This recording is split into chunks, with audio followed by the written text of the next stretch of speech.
नमस्कार छात्रों, छठी कक्षा के हिंदी की पाठशाला हम शुरू कर रहे हैं। मैं श्रीमती काड़ोगे जयस श्री छत्रपति शिवाजी माध्यमिक विद्यालय से मखमालाबाद से बोल रही हूँ। देखो, आज हमें गद्य पाठ क्रमांक 6 इसकी पढ़ाई करनी है और जिसका नाम है मेरा अहोभाग्य।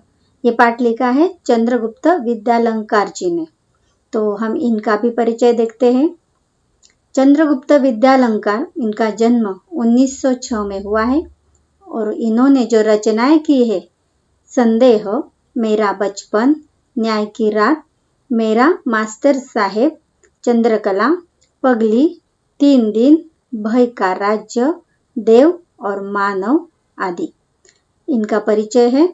आपने साहित्य एवं पत्रकारिता के क्षेत्र में उल्लेखनीय कार्य किया है। प्रस्तुत पाठ में लेखक ने गुरुदेव रविंद्रनाथ ठाकुर जी से जो भेंट ली थी या उनकी जो भेंट हुई थी उससे संबंधित संस्मरण बताया गया है। संस्मरण यानी एक स्मरणीय ऐसी एक घटना है उनके जीवन की, वो उन्होंने हमें उनके भाषा में, उनके शब्दों में हमें यहाँ पर बताया है। तो इसी का हम यहाँ पर जानकारी यहाँ लेने वाले हैं। तो ये जो बात है वो हमें बता रहे हैं कि फरवरी महीने की 1936 में मुझे शांति निकेतन जाना था। वहाँ एक साहित्यिक कार्यक्रम होने वाला था।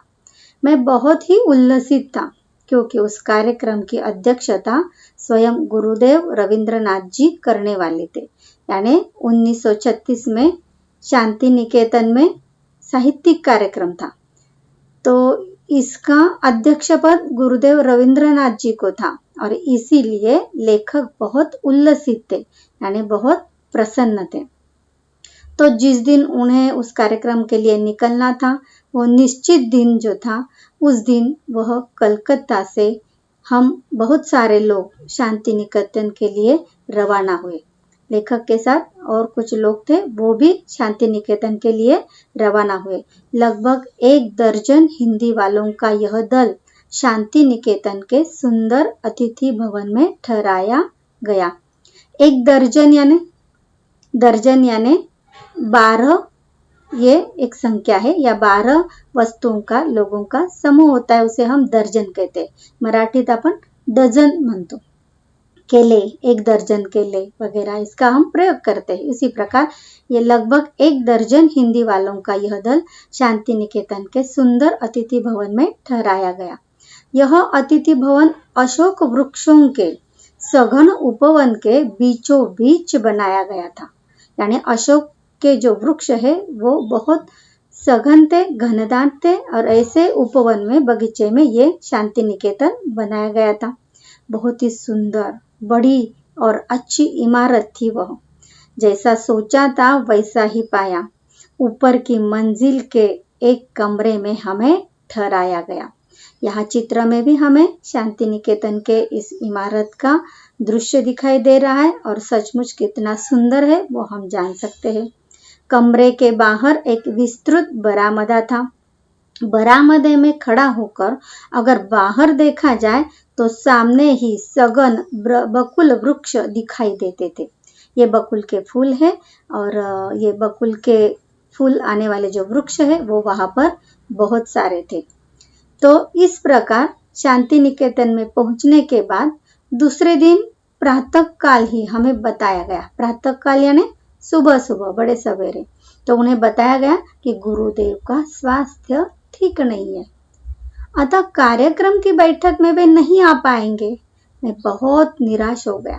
तथापि हमें जब यह मालूम पड़ा कि उनके डॉक्टर ने हम लोगों को केवल 15 मिनटों का समय दिया है, जिसमें गुरुदेव के दर्शन तथा उनके साथ संक्षिप्त वार्तालाप भी हो सकता है, तभी हमारी खुशी का ठिकाना न रहा। हम बेसब्री से उस क्षण का इंतजार करने लगे। यानी गुरुदेव का स्वास्थ्य ठीक नहीं था, वो कार्यक्रम में नहीं आने वाले थे, लेकिन उसमें और एक अच्छी बात क्या थी कि उनके डॉक्टर ने इन्हें 15 मिनटों के लिए समय दिया था कि इन 15 मिनट तक वे संक्षिप्त बातचीत कर सकते हैं, वार्तालाप कर सकते हैं। वार्तालाप यानी चर्चा, बातचीत। तो इस बात की लेखक और उनके साथियों को बहुत खुशी हुई। तो ये क्षण कब आएगा, इसका सब इंतजार कर रहे थे। कैसे? बेसब्री से। बेसब्री से यानी उन्हें यहाँ पर ये कब ये क्षण आएगा, अधीरता से ये उस क्षण की राह देख रहे थे। मध्याह्न के बाद गुरुदेव की भेंट हुई। मध्याह्न यानी ये एक दिन का प्रहर है, दोपहर का ये समय। तो मध्याह्न के बाद गुरुदेव की भेंट हुई। करीब 4 बजे होंगे। गुरुदेव की धारणा थी कि कुछ 2-3 आदमी ही होंगे, पर जब उन्होंने हम 15 जनों को देखा तो मजाक में उन्होंने कहा, अब मेरी क्षमता दरबार लगाने की नहीं रही, इस मकान में जगह की भी कमी है। फिर हम सबको गुरुदेव से परिचित कराया गया। बाद में वार्तालाप शुरू हुआ। तो ये सब गुरुदेव से मिले, उनका परिचय हुआ एक दूसरों से और इनकी चर्चा शुरू हो गई। अब चर्चा के दौरान गुरुदेव ने कहा, अब मैं 50 बरस पहले जब मैंने कहानियां लिखना शुरू किया था तो इस क्षेत्र में एकाध ही आदमी था। यानी बहुत कुछ लोग लेखन करना, कहानियां लिखना, ये काम ज्यादा लोग नहीं करते थे, बहुत कम लोग थे। तो ये शुरुआत थी।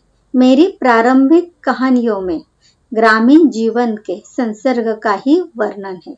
तो गुरुदेव ने जब पहले शुरू में कहानियां लिखी है उसमें ग्रामीण जीवन का संसर्ग यानी उनका जो वहाँ का प्रसंग है वो उन्होंने इसमें वर्णन किया है। इसके पहले इस तरह की कोई चीज बांग्ला भाषा में नहीं थी। ऐसी कहानियां पहले बांग्ला भाषा में नहीं थी। तो मेरी कहानियों में ग्रामीण जनता की मनोवृत्ति के दर्शन होते थे। गुरुदेव ने क्या बताया कि उनके कहानियों में क्या था कि ग्रामीण जनता की मनोवृत्ति का दर्शन यानी उनकी मानसिकता, उनके मन के विचार उस कहानियों में प्रकट होते थे। इसीलिए उन कहानियों में कुछ ऐसी चीजें हैं जो संसार के किसी भी देश के आदमी को भा सकती है, क्योंकि दुनिया में कहाँ भी जाए मनुष्य का स्वभाव एक जैसा होता है। किसी भी देश में जाओ, किसी भी प्रांत में जाओ, लेकिन मनुष्य आदमी का स्वभाव एक जैसा है और जैसे आदमी के विचार होते वही उसकी भावनाएं उन कहानियों में थी। इसलिए उनकी कहानियां सबको अच्छी लगती थी। गुरुदेव कुछ समय के लिए रुके, बोलते बोलते वो थोड़ी देर के लिए रुक गए। तो अपने आप मेरे मुंह से निकल पड़ा, यानी लेखक के मुंह से क्या बात निकल पड़ी, तो गुरुदेव आपके मन में काबुलीवाला इस कहानी का विचार कैसे आया। यह लोकप्रिय कहानी देश के सभी भाषाओं के सभी बच्चों को बहुत ही प्यारी लगती है। यानी गुरुदेव ने लिखी हुई काबुलीवाला ये एक कहानी है और बच्चों के लिए लिखी ये कहानी है। सब बच्चों को ये कहानी बहुत ही अच्छी लगती है। तो क्यों अच्छी लगती है इसके बारे में हम देखते हैं। तो देखो यहाँ गुरुदेव ने जो बताया कि वह कहानी कल्पना की सृष्टि है। कल्पना यानी एक मानसिक कल्पना है, मानसिक मन के विचार है और इनके मानसिक विचारों से बनाई हुई ये कहानी है। उसी का वर्णन इस कहानी में है। तो एक काबुली वाला था, वह हमारे यहाँ आता था, गुरुदेव के यहाँ वो आता था और हम सब उससे बहुत परिचित हो गए थे। तो रोज हमेशा वो आता था, इनका उनसे परिचय हुआ था। तो गुरुदेव ने सोचा कि उसकी भी एक छोटी लड़की होगी और जिसकी याद वह किया करता होगा। तो इस बारे में सोचकर गुरुदेव ने क्या किया कि ये कहानी जो है इसकी रचना की। तो ये जो कहानी है काबुलीवाला, ये कहानी हमारे यहाँ पर हमारे ग्रंथालय में मौजूद है। जब समय मिले तो आप इस कहानी को जरूर पढ़ें या आप खरीद कर पढ़ सकते तो भी अच्छा है। देखिए, तो इसी तरह वार्तालाप होता रहा। हम सबके लिए यह एक मानसिक खाद्य था। मानसिक खाद्य यानी मन के लिए एक अच्छे विचारों का खजाना या अच्छे विचार। तो ये इनकी चर्चा के द्वारा ये मन के विचार अधिक दृढ़ हो रहे थे। तो आश्चर्य की बात यह कि 15 मिनट के बजाय कितने मिनट हो चुके? 40 मिनट हो चुके। फिर भी गुरुदेव उनसे बातें कर रहे थे। अब गुरुदेव उठे, चल पड़े और जाते जाते उन्होंने कहा, जब मैं ऐसे किसी वार्तालाप के लिए कम समय देता हूँ तब मेरी यह बात सचमुच ठीक न मानिएगा, क्योंकि मुझे स्वयं लोगों से बातचीत करने में आनंद आता है। क्योंकि उन्होंने कहा था ना, अब मेरी स्थिति ऐसी नहीं है कि मैं दरबार लगा सकूं, लेकिन ये सच नहीं था, क्योंकि उन्हें लोगों से बातें करना, बातचीत में बहुत आनंद मिलता था।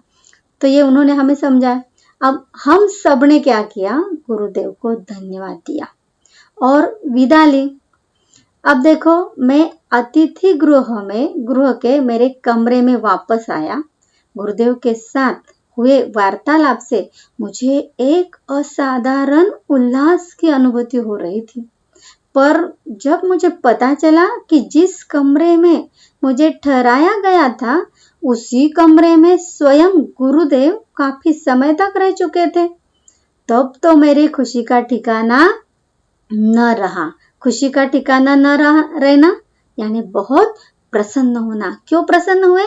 क्योंकि जिस कमरे में स्वयं गुरुदेव रहे, उस कमरे में रहने का अवसर लेखक को मिला था। इसकी अनुभूति या उसका अनुभव वो खुद कर रहे थे और उल्लास यानी उत्साह, आनंद, वो आनंदित हुए थे इस अनुभव से। तो ये बात उन्हें पता चला कि उस कमरे में हमें रहने को मिल रहा है, तो उसे उनको खुशी का ठिकाना न रहा। खुशी का ठिकाना न रहना, अधिक प्रसन्न होना, ये एक मुहावरा है। इसका अर्थ और इसके वाक्य अपने शब्दों में आपको गृह कार्य में लिखना है। अब मुझे यह भी बताया गया कि गुरुदेव ने गीतांजलि का अधिकांश भाग इसी कमरे के बरामदे में बैठकर लिखा था। यानी गुरुदेव ने जो गीतांजलि ये किताब लिखी है, ये काव्य संग्रह जो उनका है, वो जो उन्होंने लिखा, उसका अधिकांश भाग इसी कमरे के बरामदे में बैठकर उन्होंने लिखा था। मैं सचमुच भाव विभोर हो उठा। अब भाव विभोर होना यानी बहुत आश्चर्यकारक लगना, या उन्हें बहुत आश्चर्य हो रहा था। तो क्या यह सच है कि मेरा अहोभाग्य था कि मैं उसी कमरे में ठहरा था? तो ये बात जो है लेखक के लिए बहुत अच्छी थी, उनके सौभाग्य की ये बात थी। इसीलिए कह रहे कि ये सब मुझे अवसर मिला, यानी ये मेरे जीवन का एक अहोभाग्य था कि मैं उसी कमरे में ठहरा था जिसमें नोबेल पुरस्कार प्राप्त गीतांजलि रची गई थी। हमारे देश में ऐसे कई साहित्यिक है, संत है, महात्मा है, जिन्होंने हमें और सारे दुनिया को अच्छे अच्छे संस्कार दिए हैं। उनका साहित्य हमें प्रेरणा देता रहता है। तो इनसे हम भी प्रेरणा लेते रहेंगे। जैसे लेखक ने प्रेरणा लिए, वैसे हम भी लेंगे। और इस पाठ को आपने शायद समझ लिया होगा। ये जानकर मैं आपको कहूंगी कि इस पाठ में जो भी शब्दार्थ है, जो भी मुहावरे हैं, उनका आप कॉपी में लेखन करें और मुहावरों के वाक्य बनाकर गृह कार्य में लिखें। पाठ के नीचे प्रश्न उत्तर है, उनका भी गृह कार्य में आपको लेखन करना है और अपने अध्यापकों को दिखाना है। धन्यवाद।